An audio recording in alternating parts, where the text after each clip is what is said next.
Time witness में आपका स्वागत है। मैं हूं इफ्तिखार अंसारी और आज हम एक ऐसे मुद्दे पर बात करेंगे कि राजधानी देहरादून के अंदर आपने बहुत सी मंडी देखी होंगी। सब्जी मंडी भी है, फूल मंडी भी है और भी अन्य कई मंडियां हैं, लेकिन क्या आपने कभी सुना है कि वोल्वो बसों की मंडी? जी हाँ, मैं ऐसा क्यों कह रहा हूँ, ये जानने के लिए, ये समझने के लिए आप इस वीडियो को आखिर तक देखें। साथियों, जिस तरह से अंतर्राज्यीय बस स्टैंड यानी कि देहरादून आईएसबीटी के आसपास, जो कि 1 किलोमीटर के दायरे में, रेडियस में अनगिनत कुकुरमुत्तों की तरह वोल्वो बस स्टैंड खुल चुके हैं, जहां पर private operators ISBT bus stand की नाक के नीचे से धड़ल्ले से बसें चला रहे हैं। ये आपने भी देखा होगा और तमाम कभी आप इस तरफ अगर आए होंगे तो ज़रूर आपने भी सफ़र किया होगा। तो आज हम इसी मुद्दे पर हम बात करेंगे कि आखिर ये किसकी सह पर चल रहा है और क्यों चल रहा है। वैसे तो परिवहन विभाग उत्तराखंड हमेशा राजस्व नुकसान की रोना रोता है, लेकिन इस बार इस और कभी ध्यान नहीं देता कि आखिर इसकी वजह क्या है, इसकी वजह क्या है, क्यों ये राजस्व नुकसान उठाना पड़ रहा है। तो आज हम उसी पर बात करने जा रहे हैं। जैसे कि आपने देखा होगा, अगर देहरादून हरिद्वार बाईपास रोड, जो कि आईएसबीटी से कारकी रोड की तरफ को जाता है, अगर ब्राह्मण वाले चौक से अगर हम शुरुआत करें तो वहाँ से आप देखेंगे कि वहाँ से लेकर के आईएसबीटी स्टैंड तक करीब 900 से 1000 मीटर यानी कि 1 किलोमीटर का रूट है। इस रूट पर आपको कई बस स्टैंड मिल जाएंगे जो कि प्राइवेट ऑपरेटर्स के माध्यम से चल रहे हैं और धड़ल्ले से चल रहे हैं, और यहाँ से तमाम राज्यों का रास्ता भी है, तमाम अधिकारी यहाँ से गुजरते हैं, लेकिन वो भी कहीं ना कहीं इग्नोर कर देते हैं।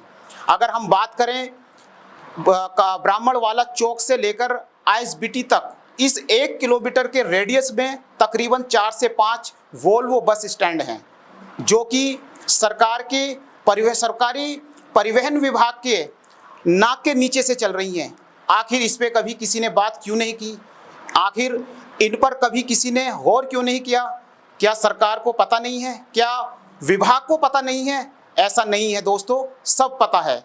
इसी चीज़ को जानने के लिए हम एक बार अपर आयुक्त परिवहन विभाग के एसके सिंह से मिले और उनसे हमने इसके बारे में विस्तार से चर्चा की और जानने की कोशिश की कि आखिर ये वोल्वो बस स्टैंड जो यहाँ पे जगह जगह बने हुए हैं, तकरीबन ये सुनने में आया है कि 300 से ज़्यादा प्राइवेट वोल्वो बसें यहाँ से डेली चलती हैं। अगर पूरे देहरादून की अगर बात करें तो तकरीबन 800 से भी ज़्यादा वोल्वो बसें प्राइवेट ऑपरेटर्स की यहाँ से अलग अलग अन्य राज्यों के लिए जाती हैं।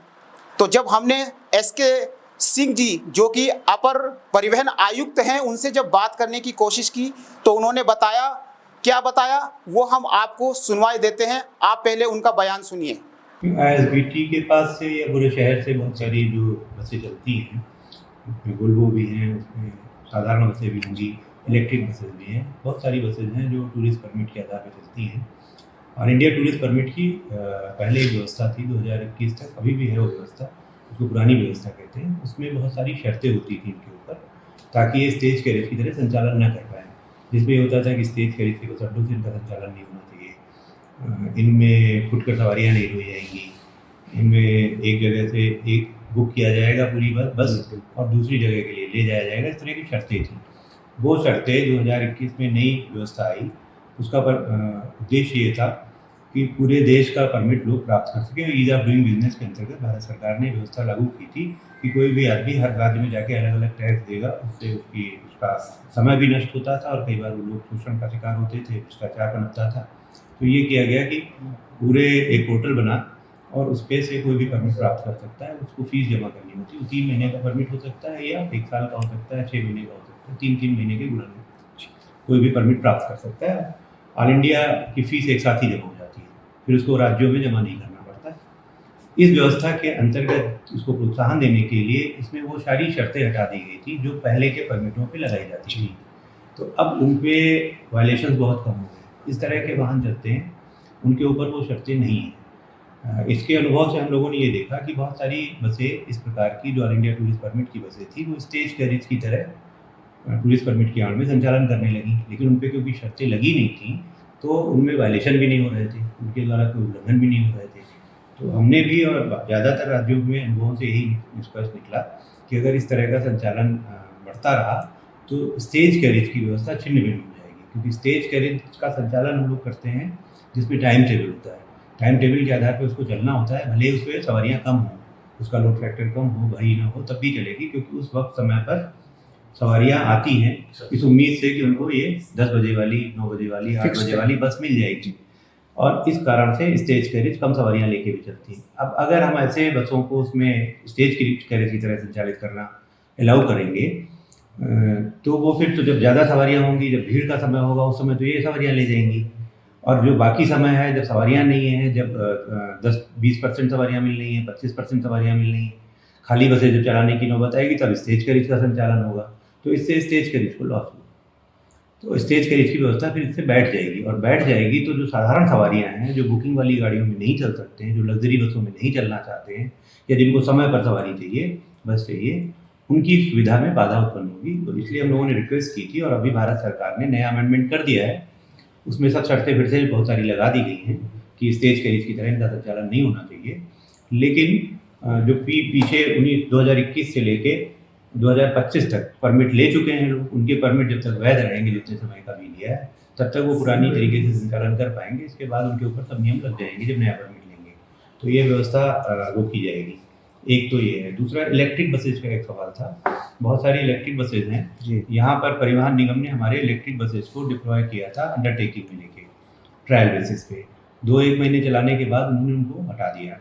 हटाने के बाद क्योंकि वो प्राइवेट ऑपरेटर थे, वो अपनी बसें लाए थे, परिवहन निगम में भी प्राइवेट बसें चलती हैं, तो उन बसों को उनके मालिकों ने, क्योंकि वो खाली हो गए थे, बस वो खरीद चुके थे, उन्होंने चलाना शुरू कर दिया। इलेक्ट्रिक बस पे परमिट की छूट होती है, उस पर कोई शर्त होती नहीं है, तो वो कहीं से भी कहीं चला सकते हैं। तो उसके आधार पर उन्होंने संचालन शुरू किया। जब शिकायत आई, परिवहन निगम की तरफ से भी शिकायत आई, तब हमने उनकी रोकथाम करने की कोशिश की, उनके चालान किए गए, पर वो चालान हमारे कहीं कहीं पेनल्टीज़ भी हुई, लेकिन ज़्यादा स्टैंड नहीं कर पाए कोर्ट्स में, क्योंकि उन पर परमिट ही नहीं था। उनको परमिट से भारत सरकार ने छूट दे रखी है। तीसरा मामला ये हुआ कि इन गाड़ियों ने ऑनलाइन बुकिंग करके चलाना शुरू कर दिया। ऑनलाइन बुकिंग के लिए ये नियम है कि कोई भी एग्रीगेटर जो यहाँ से लाइसेंस लेगा वही यहाँ बुकिंग कर पाएगा।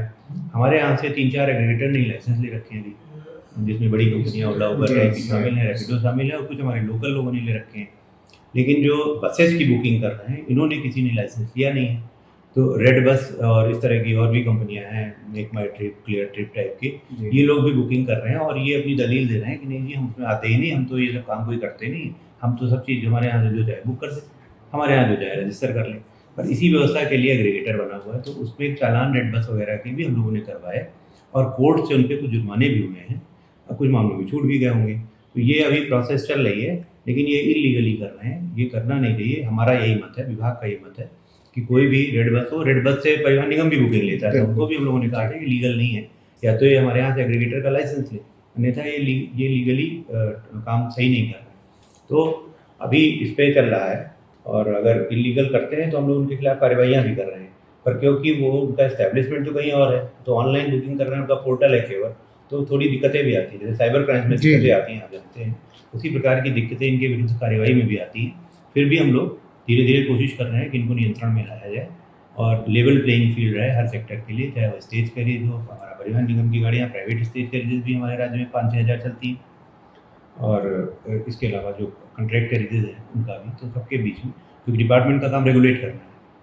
सर, ऑपरेटर्स तो ऑलमोस्ट जितनी भी, चाहे वो अंडरटेकिंग हो या फिर पर्सनल किसी की व्हीकल हो, जो कि वो लोग बसेस चल रहे हैं, वो ओनर उनके इंडिविजुअली होते हैं, कोई भी कंपनी या अपने पर्सनल हो सकते हैं। लेकिन जो बसेज हमारी जो ISBT जैसे बस स्टैंड है, जो कि उसको कहीं ना कहीं गवर्नमेंट की तौर से ही उसको एक तरह से ऑपरेट किया जा सकता है, किया जाता है एक तरह से, उसका कहीं ना कहीं हिस्सा सरकार के राजस्व में भी बहुत बड़ा वो देता है, वो टैक्स के रूप में भी और अदर भी।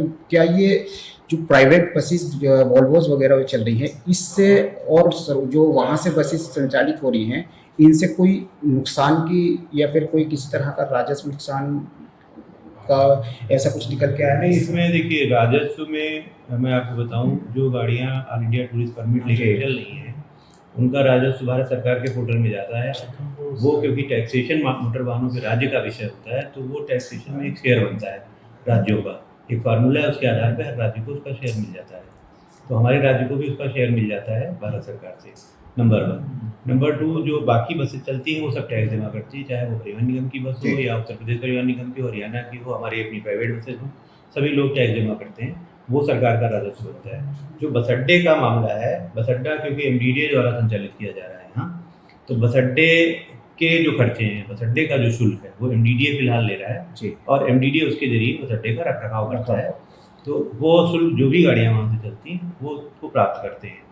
स्थानीय स्तर पे वाहन कहाँ खड़े होंगे, टेम्पो कहाँ खड़े होंगे, ऑटो रिक्शा कहाँ खड़े होंगे, रिक्शा कहाँ खड़े होंगे, इसकी व्यवस्था या इसका निर्धारण स्थानीय प्रशासन करता है, जिला प्रशासन करता है या नगर निकाय करते हैं और उनके द्वारा इसकी व्यवस्था की जा रही है। अगर स्थानीय स्तर पे कोई इस तरह का रूल बनेगा, हमारा डिपार्टमेंट भी स्थानीय स्तर पे जो हमारे रीजनल या सब रीजनल ऑफिसेज हैं उसमें सहयोग करते हैं। तो अगर ऐसी कोई व्यवस्था बनती है, आदर्श व्यवस्था तो ये होगी कि बस अड्डे एक ही जगह हैं, बस अड्डा हो और उसी में टैक्सी स्टैंड भी हो, वहीं पे ऑटो रिक्शा भी मिल जाए। कोई आदमी दिल्ली से आया उतर के शहर में जाना है तो उसको कहीं पैदल ना जाना पड़े, वहीं से वो ऑटो पकड़े और चलाए अपने घर को। तो इस प्रकार के बस अड्डों की व्यवस्था होनी चाहिए और इस दिशा में इन्होंने काम किया भी था। हालांकि शहर की साइज़ की दृष्टि से और जिस तरह से हम लोगों का बसों पे या सड़क मार्ग पे निर्भरता है, उसको देखते हुए ये बस अड्डा भी छोटा पड़ रहा है। फिर भी इसमें जो प्राइवेट गाड़ियाँ भी हैं जो यहाँ चलती हैं, उनको भी बस अड्डे से ही चलने के लिए निर्देशित किया गया, वहाँ से चल भी रहे हैं। कॉन्ट्रैक्ट कैरिजेज अभी वहाँ से नहीं चल रहे हैं। कॉन्ट्रैक्ट कैरिजेज अपने अपने गैराजेज से या अपना उन्होंने अड्डा बना रखा है, कहीं किसी ने ले रखा है, वहाँ से संचालित कर रहे हैं।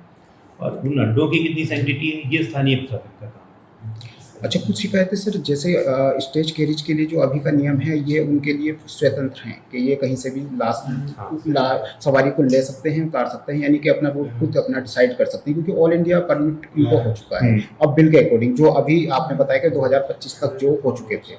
लेकिन इसी की आड़ में कहीं ना कहीं बहुत बड़ी मात्रा में जो गुड्स हैं, जो मार्केट के सामान हैं, वो बहुत बड़ी मतलब लेवल पे इसके साथ में जो है आना जाना हो रहा है दिल्ली, जयपुर या अदर लोकेशंस में। तो सर ये कहाँ तक सही है, ये इसके लिए क्या नहीं, गुड्स अगर कोई सवारी गाड़ी ला रही है तो सवारी गाड़ियों को गुड्स लाने की कुछ दशाओं में परमिशन दी जा सकती है, लेकिन उनको परमिशन लेनी पड़ेगी, विशेष परिस्थितियाँ होती हैं, ऐसी कोई परमिशन दी नहीं गई है। यात्रियों का जो सामान होता है उसको ला सकते हैं, उसकी भी एक लिमिट होती है। वजन के आधार पर अगर किसी बस में ज़्यादा सामान आ रहा है तो उसका हमारा विभाग चालान कर सकता है, उसके खिलाफ कार्रवाई भी कर सकते हैं, लेकिन ऐसा आमतौर पे होता नहीं है। ये जो वायलेशन हो रहा है गुड्स लाने का, वो आमतौर पे जीएसटी की चोरी के लिए करते हैं, क्योंकि उनकी चेकिंग होती नहीं है। जीएसटी डिपार्टमेंट भी ई वे बिल ट्रकों पे देखता है, माल वाहनों पे देखता है, उनकी चेकिंग भी होती है। तो बसें आमतौर पे छूट जाती हैं। कई ऐसे प्रकरण आप लोग भी जानते होंगे, संज्ञान में आए हैं, जिसमें जीएसटी ने, राज्य कर विभाग ने बसों से सामान बरामद किया है और उस पर बड़ी जुर्माने भी आयद किए हैं। तो ये कर विभाग के जुरिडिक्शन में आता है जहाँ जीएसटी की चोरी हो रही होती है। तो अगर किसी बस में माल लाया जा रहा है, बाजार का माल जिसको लाके यहाँ बेचा जाएगा और उस पर जीएसटी अदा नहीं की जा रही है, तो वो इलीगल है और उस पर कार्रवाई जीएसटी डिपार्टमेंट या कर विभाग करता है। अगर कोई माल गाड़ी की क्षमता से ज़्यादा लाएगा तो चाहे यात्रियों का सामान ही क्यों ना हो, उस पर कार्रवाई करना हमारे विभाग का दायित्व है। तो उस पर बसों में इस तरह की नौबत आती नहीं, क्योंकि सवारियाँ बैठती हैं तो वो ओवरलोड हो नहीं पाती। सवारियाँ ज़्यादा भी बैठ जाएंगी तो सवारियों का ओवरलोड तो देखते हैं, वो काउंटिंग से होता है। वजन में ओवरलोड बहुत मुश्किल से होती है कोई गाड़ी, वजन में ओवरलोड ट्रकों में हो जाता है, बसों में रेयर है।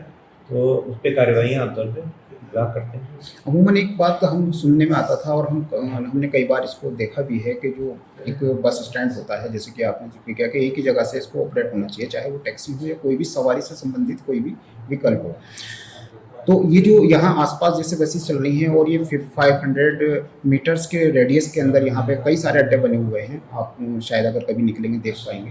तो ये एक तरह से चलने के लिए क्या ये वैलिड है कि ये चला सकते हैं इस तरह से जो अभी फिलहाल में संचालित है? जो परमिट्स होते हैं, जो ऑल इंडिया या कॉन्ट्रैक्ट कैरिज के परमिट होते हैं, उनमें ये लिखा रहता है, ये आमतौर पे माना जाता है कि जो मालिक खरीद रहा है वो अपने अड्डे से चलाएगा। उसको अपना एक गैराज बनाना होगा जहाँ वो बस खड़ी रखेगा या कार खड़ी रखेगा या टैक्सियाँ खड़ी रखेगा और बुकिंग यहाँ मिलेगी, वहाँ लेके संचालन करेगा। उसको सरकार से उनको चलना चाहिए। तो अपनी ज़मीन में या अपनी जगह में कोई इसको रख सकता है। जो स्थानीय नियम कानून है या नगर निकायों के नियम कानून है कि अगर कोई कमर्शियल इस्तेमाल कर रहा है ज़मीन का, तो उसका चेंज होना चाहिए, दर्ज होना चाहिए, वो सारी फॉर्मेलिटीज़ अलग हैं। लेकिन कोई भी व्यक्ति अपने स्वामित्व की जगह से या किराए में लेके चला सकता है। और बेहतर व्यवस्था मैं कह रहा था, बेहतर व्यवस्था ये होगी कि सरकार की तरफ से या सरकारी संस्थाओं की तरफ से बस अड्डे इस तरह के बनाए जाएँ, जिसके प्रयास भी चल रहे हैं। कुछ जगह बड़े बस अड्डे बनाए जा रहे हैं। अभी टनकपुर में एक बहुत बड़ा ISBT बन रहा है, जो एक आदर्श किस्म का ISBT होगा। हल्द्वानी में भी एक ISBT बनना है, जिसमें कुछ रुकावटें आ गई थी, उन पर फिर से अभी कार्रवाई चल रही। तो इस तरह के बस अड्डे जब सामने आएंगे, और यहाँ हमारा ये जो बन गया है, इसके अलावा भी इस तरह की बात है कि और ज़रूरत है यहाँ बस अड्डे। और एक हर्रावाला में, एक हरबड़ साइड में या बेलापुरी में और बड़े अड्डे बनाए जाएँ, जहाँ से इस तरह की गाड़ियाँ चल सकें और फिर शहरों के बीच में आवागमन हो। तो वो एक प्रयास है। लेकिन अभी इन पे कोई, क्योंकि हमने कोई व्यवस्था दी नहीं है, अगर कोई सरकार व्यवस्था देगी भी तो उसके खर्चे, उनका किराया, उनका शुल्क लिया जा सकता है।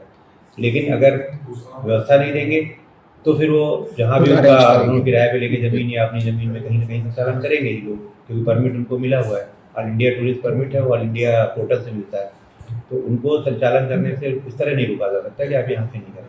हाँ, उस ज़मीन का इस्तेमाल किस तरह होगा, ये ज़मीन के से जुड़े विभाग, राजस्व विभाग या स्टाम्प और निबंधन विभाग, ये लोग तय करते हैं, अगर नगर निकाय तय करते हैं कि कौन सी ज़मीन क्या इस्तेमाल होगा। कॉलोनी के अंदर कोई जाके कोई दुकान खोल दे तो कई बार रोक होती है ना, कमर्शियल है, तो वो उस आधार पे ज़रूर एक नियंत्रण हो सकता है। लेकिन किसी की अपनी भूमि पे, अपनी ज़मीन पे वैसे नहीं होती। नियम के अनुसार उन पे कोई बाध्यता नहीं है कि आपको जो है इस बस स्टैंड के की इतनी दूरी के बाद ही आपको ये लेना होगा, वो कहीं से भी संचालित कर सकते हैं जहाँ उनको चाहिए। ये जो ऐसा कोई नियम नहीं 25 वाले परमिट में ऐसी कोई बाध्यता नहीं है। पुराने परमिटों में इस प्रकार की एक बाध्यता होती थी कि परिवार जो स्टेज के इसके बस अड्डे से दूर चलाएंगे। हालांकि उस पर भी सोचने का समय है, क्योंकि वो ये बहुत पुराने ज़माने में बने थे नियम कानून, जब हाथ वाले पैर वाले रिक्शे चला करते थे। तो उस समय रिक्शे वालों से आप कोई बस अड्डे पे आता था, दिल्ली से या कहीं से आया व्यक्ति शाम को, रात में, और उसको शहर में कहीं जाना है, राजपुर जाना है, तो वो रिक्शे से फिर कहीं जाए, फिर वहाँ से वो टेम्पो पकड़े, ऑटो पकड़े या टैक्सी पकड़े। तो ये व्यवस्था तो बहुत उचित नहीं है। तो मेरा विचार यही है, और बहुत सारे हल्कों में इसी तरह की बातें हैं कि इनको हब बनाया जाए, एक जगह सभी तरह की गाड़ियाँ मिलें। जैसे रेलवे स्टेशन पे, आप रेलवे स्टेशन पे अगर आप ये नियम बना दें कि हम टैक्सी अलाउ ही नहीं करेंगे, तो रेलवे या टेम्पो या ऑटो, तो रेलवे से जो उतरेगा वो कैसे जाएगा आगे कहीं से। यही चीज़ बस अड्डों पर भी लागू है। अगर बस से कोई उतरता है और उसको अपने मोहल्ले, अपनी कॉलोनी में जाना है, तो उसको ऑटो मिलना चाहिए, उसको टैक्सी मिल जानी चाहिए। जहाँ पे बस नहीं जाती है वहाँ के लिए बहुत सारी जगह हैं ऐसी हैं जहाँ रोडवेज बस नहीं जाएगी या प्राइवेट बस भी नहीं जाएगी, तो वहाँ के लिए दूसरी तरह की गाड़ियाँ जाएंगी। तो ये व्यवस्था होनी चाहिए, इस दिशा में हम लोग प्रयास करते हैं। आपने सुना अपर परिवहन आयुक्त SK सिंह जी को, उन्होंने क्या कहा। SK सिंह कह रहे हैं कि जो अमेंडमेंट बिल आया था ऑल इंडिया टूरिस्ट अधिनियम 2025, उसमें वो प्रावधान की बात कर रहे हैं कि ये जो टूरिस्ट बसें हैं जो चल रही हैं यहाँ से, वोल्वो बसें, वो कहीं ना कहीं उस नियम के अनुसार चल रही हैं। लेकिन जब हमने इसका अध्ययन करने की कोशिश की तो कहीं ना कहीं इसमें कई खामियां मिली, और जो कि बसें संचालित हो रही हैं, वोल्वो बसें अन्य राज्यों को चल रही हैं, जिसमें ओडिशा, बिहार, मध्य प्रदेश, नागालैंड और अन्य तमाम राज्यों के रजिस्टर्ड नंबर की गाड़ियाँ जो कि देहरादून से अलग अलग राज्यों के लिए चल रही हैं, उनके बारे में जब हमने देखा तो कहीं ना कहीं नियम की अनदेखी हो रही है, उसका दुरुपयोग हो रहा है। इस बारे में हम निगम के MD से भी बात करने की कोशिश करेंगे और इसमें जानने की कोशिश करेंगे कि आखिर जो अपर आयुक्त परिवहन अपना बयान में कह रहे हैं कि ये अधिनियम के अनुसार जो संशोधन हुआ था उसमें ये कहीं ना कहीं सही है, तो उनका पक्ष भी हम जानेंगे और हम बताएंगे कि निगम में कितना ज़्यादा राजस्व का नुकसान उठाना पड़ रहा है और इन बसों को चलाने में किनका हाथ है और किस वजह से ये बसें चल रही हैं। तो उसके लिए भी आप हमारे साथ आगे के लिए जुड़े रहें। और मैं एक बात और आपको बता दूं कि पिछले दिसंबर 2025 में देहरादून DM सवीन बंसल औचक निरीक्षण पर ISBT बस स्टैंड पहुंचे थे, जहां उन्होंने तमाम अव्यवस्थाओं का सामना किया था और तमाम चीज़ों को उन्होंने नोटिस किया था, जिसमें ISBT पुलिस स्टेशन भी कहीं ना कहीं है। जो दिल्ली वाला जो आउटडोर गेट है वो कहीं ना कहीं बंद मिला था, हालांकि उसको स्टार्ट कर दिया गया है और उन्होंने ISBT को 0 जोन में तब्दील करने का आदेश भी दिया था, जो कि आप इन विजुअल्स में खुद अंदाज़ा लगा सकते हैं कि सवीन बंसल DM देहरादून के निर्देशों का पालन कितना हो रहा है। यहाँ पे तमाम पार्किंग की समस्या है, तमाम यहाँ पे रश रहता है, गाड़ियाँ इधर उधर खड़ी रहती हैं, तमाम आने जाने वालों को परेशानियों का सामना करना पड़ता है। ये आप इन विजुअल्स में खुद देख करके अंदाजा लगा सकते हैं कि किस कदर यहाँ पर अनदेखी और लापरवाही बढ़ती जा रही है। तो आप हमारे साथ बने रहिए। आगे के लिए बहुत बहुत धन्यवाद।